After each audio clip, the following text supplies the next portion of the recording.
Maqaa Abbaa, kan Ilmaa, kan Hafuura Qulqulluu, Waaqa tokkoo, Ameen.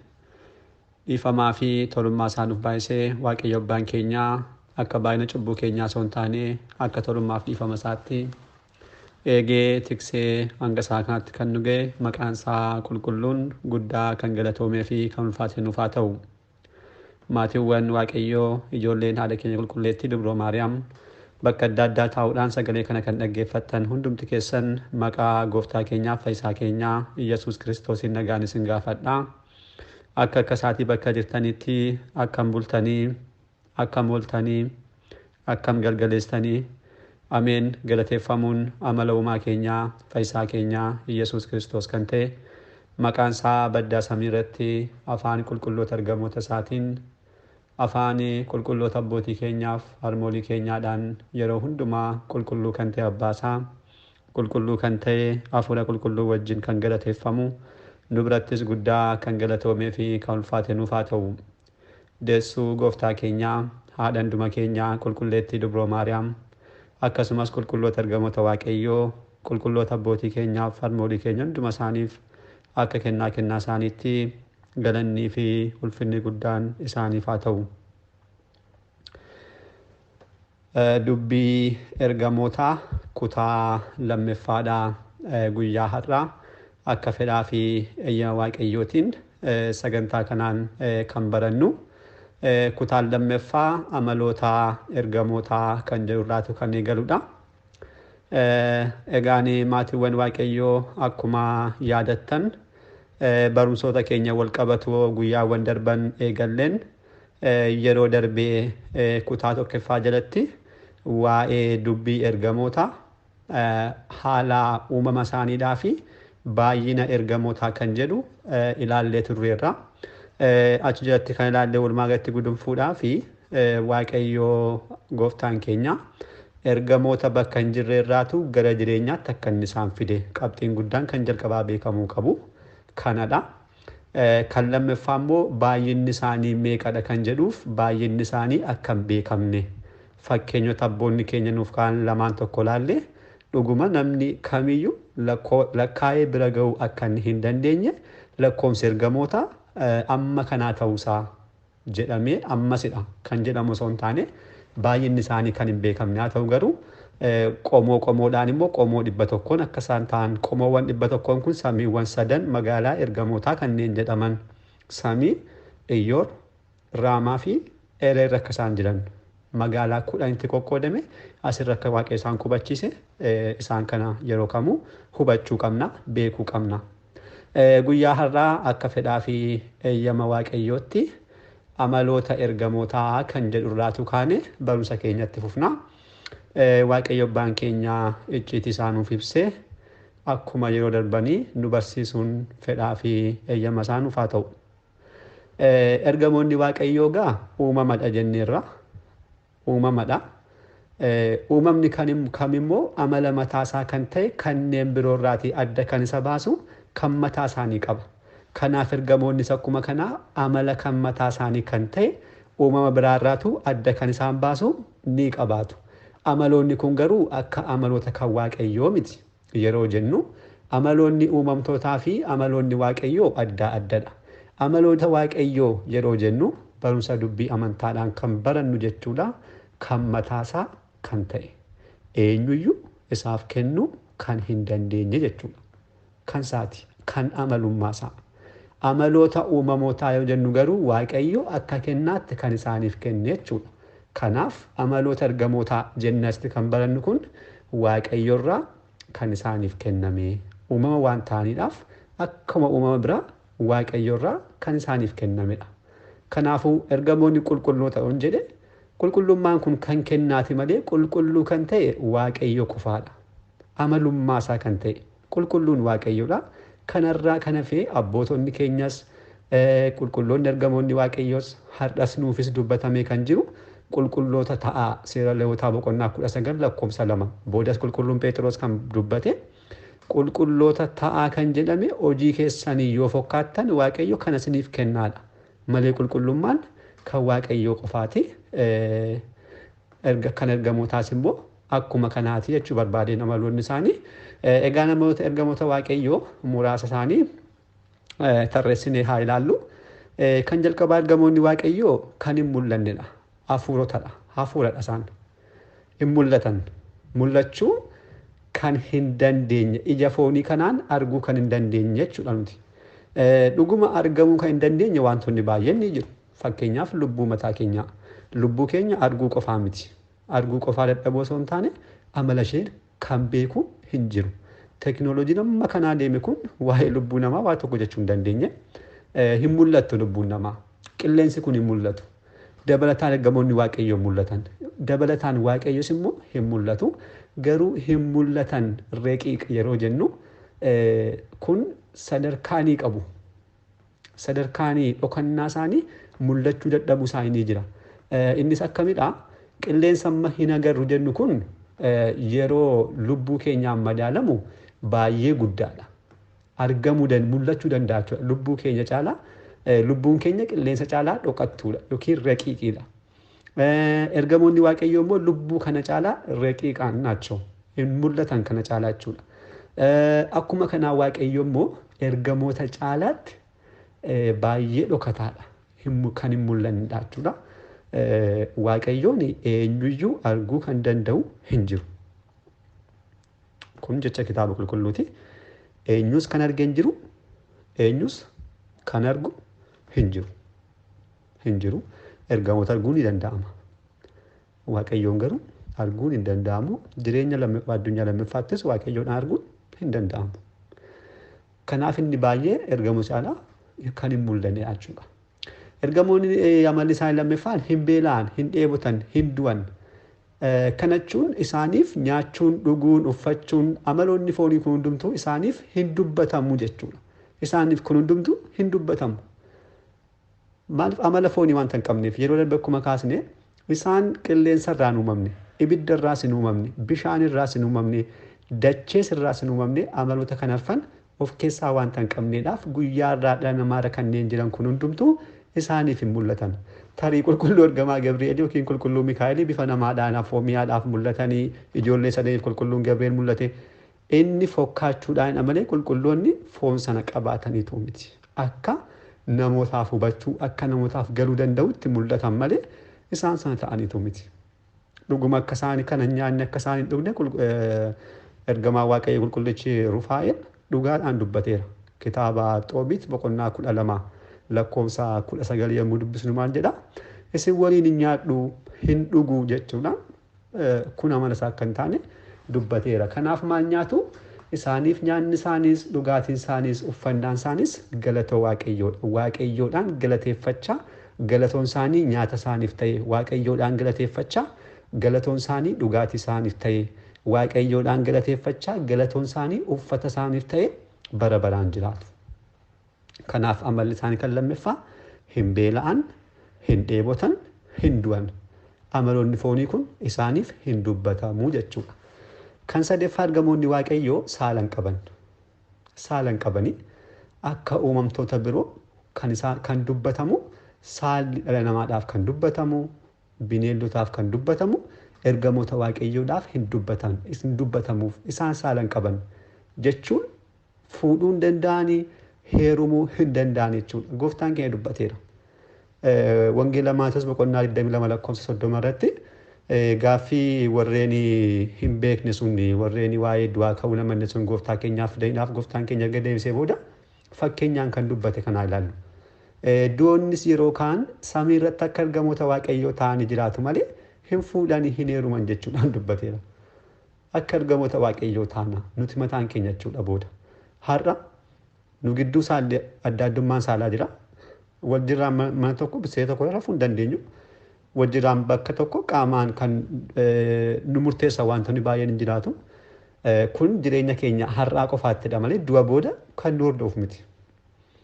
Du'a booda kun wanta har'a beeknu kun hundumtuu hafeetu mootummaa waaqayyootti immoo hundumti keenya unkaan isaan laafuuti kiristaana kan ta'e biyya addunyaa kan bakka jiru kan jiru walitti qabame maatii tokko ta'uudhaan obboleessa obboleettii saala kan hin jirreen hundumtu tokko ta'ee jiraata jechuudha. ergamoota waaqayyo mataa isaaniitti dabalamne tokkummaadhaan mootummaa waaqayyo jiran. Innaa saalli kun hamma fooniin jiru qofaatti nu hordofan uummataa keenya ergamoonni garuu kanan qabani baay'achuus hin danda'anii wal horuus hin danda'anii dursee waaqayyo kan uume isaanumatu jira lakkoomsa akka isaan hin qabne immoo yeroo darbe kaasneerra. Egaa namoonni tokko faallaa kanaa maal jedhu ergamoonni akka isaan saala qabanitti keessumattuu neefiliim jedhamanii guyyaarraa kanneen caqasaman dabalataanis namoota warreen haala malee dhalatan cubbuuraa kanneen dhalatan kanneen jedhaman kakuu moofaa keessatti baay'ee gaggabaaboo walakkaan isaanii baay'ee dhedheeroo gaafa jedhaman mana tokkorra ba'anii kan darban gaggabaabduu gaafa jedhaman immoo amma taankuu tokko kan hin geenye jechuudha. Namoonni akkasii yeroo tokko hidhataniiru lafarratti cubbuurraadha. Maal jedha seera uumamaa boqonnaa 6 lakkoofsa 2 yommuu ilaallu ijoolleen waaqayyoos ijoolleen shamarran namoota bareedoo akka ta'an ni arganii kan filatan hunda mataa isaaniidhaaf haadha manaa taasisanii fuudhan kan jedhu kana ijoollee waaqayyoo kanneen jedhan kana namoonni ergamootadha jechuudhaan kaasu. Kanaaf haadha manaa fuudhan gaafa jedhaman saala akka qabanitti namoonni dubbatanii jirunna kun sirrii mitiidha. Kun sirrii miti. Asitti ijoollee waaqayyoo kanneen jedhaman ergamoota osoo hin taane ijoollee seetidha. Seet gaafa jedhu shamarra durba jechuu osoo hin taane kan Amaariffaa osoo hin taane mucaa Addaam ilma Addaamidha. Ijoolleen Addaam Dabri Qidduus kan jedhamu tulluu qulqullaa'aa gannatarraa xiqqoo gadi siqee kan jiru achirra qulqullummaadhaan jiraachaa turan. Maaliif qulqulloota waan ta'aniif lammaffaa abdii gannataa akka isaan hin dhabneef gannata dhiyootti ilaalaa jiraachaa turan. Isaanirraa adda kanneen ta'an ijoolleewwan cubbamoon ijoolleen qaayel degmoo eessa jiraachaa turan lafarra jiraachaa turan. Baay'ee cubbamootadha. Qullaa isaanii sagaagaluu qullaa isaanii deemu akka barbaadan ta'u. Innaa ijoolleewwan qulqulluun kun warreen Dabri Qidduus jaatan kun sanyiin seet ijoollee namoota kana gadi ilaalee lafarratti argani. Innaa ija isaaniitti bareedani shamarran kun. Kana booda baay'ooliin naannoo namoota 200 kanneen ta'an hooggantoota kanneen qaban maqaan isaanii baay'ee maqaa ergamootaa hojjetaa wal fakkaata. Aras ikkoo namoonni maqaa akkasii qaban Kiruubel kan jedhamu namni jedhamti Mikaa'el kan jedhamu jedha namni akkasii. El kan jettu qofa ilaaluudhaan ergamaadha jechuun dogongora guddaatti nama galcha. Maqaan isaanii barkeetti wanta akkasiidha. El kan jettu ni qaba. Sana ilaaluudhaan ergamaa waaqayyoo jechuun garuu dogongoradha. Innaa namoota kanadha. Achirraa bu'uudhaan warreen ijoollee cubbamoo kana duukarra sanyii namaa kanneen jedhamanii kanneen lafatti darbataman ijoollee qaayel wajjin ejja raawwachuudhaan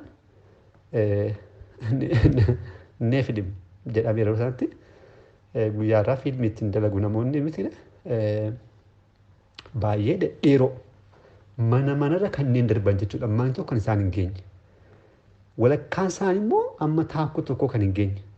Lafarraa kan hin kaane jechuudha. Namoonni akkasii lafarratti hidhatanii turaniidha. Cubbuurraadha. Innaa isaan kun ergamoota miti. Sanyii namaadha ijoollee seetidha. Afuraffaan amaloonni ergamoota waaqayyoo qaamanii qabu ergamoonni waaqayyoo. Kan hin mul'anne jennee kan dubbanne kan jalqabaa hin mul'atan haa ta'an iyyuu malee qaamanii qabu. Akkasumas murtaa'uudha. Sillaaseen baay'ee dhokataadha. Dubbii amantaa irratti akka inni qaama qabu baranneerra miti. Sillaaseen qaamanii qaba. Isa caalaa mul'atoo kanneen ta'an ergamoonni immoo qaamni isaanii gaafa kan sillaasee hojjetan madaalamu baay'ee guddaa kan ta'edha. Isaanii kan mul'atu jechuudha. Kan mul'achuu gaafa haala mul'achuudhaan gaafa ilaalchisnu reqiiqii kan ta'e kan sillaaseedha. Baay'ee dhokataa.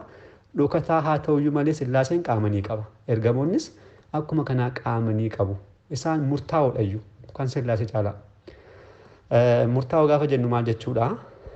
Waaqayyo qaama isaadhaan bakka hundumaatti argama. Iddoo kamittuu ni argama.